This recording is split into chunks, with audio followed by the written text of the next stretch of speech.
The Bears try to become the third team in 50 years to make the playoffs after having a 6-game losing streak. I'm Matt Zahn with 3 things to watch as the Bears host the Packers in a highly anticipated Week 17 showdown. Number 1, can the Bears slow down Aaron Rodgers? Rodgers torched them for 4 touchdowns in a blowout in the first meeting just 5 weeks ago, one of his 6 4TD games this season. Bears defensive coordinator Chuck Pagano seemed to go with a passive approach in that game, blitzing very little, often rushing only 3. Look for that to change Sunday. Akeem Hicks didn't play in that first matchup, so his presence should help too. But the Bears must put Rodgers on the turf.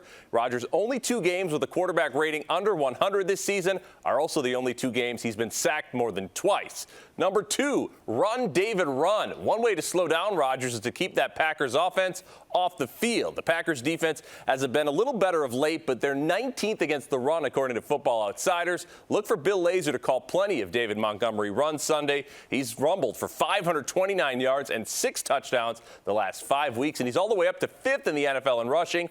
A heavy dose of Montgomery would also make Mitch Trubisky's life a little easier as well. And number 3, can Eddie Jackson make a play? The Bears safety has been known as a dynamic playmaker in his 3+ years in Chicago, especially his first 2 seasons when he had 5 return touchdowns, but he has no interceptions this season, partially because a couple were taken away by penalties, but he was especially invisible in that first matchup with the Packers. Jackson admitted this week that he hasn't been making the plays, but claims he'll be full throttle from start to finish. The Bears will likely need him to make a big play or 2 to upset the Packers and clinch a playoff spot.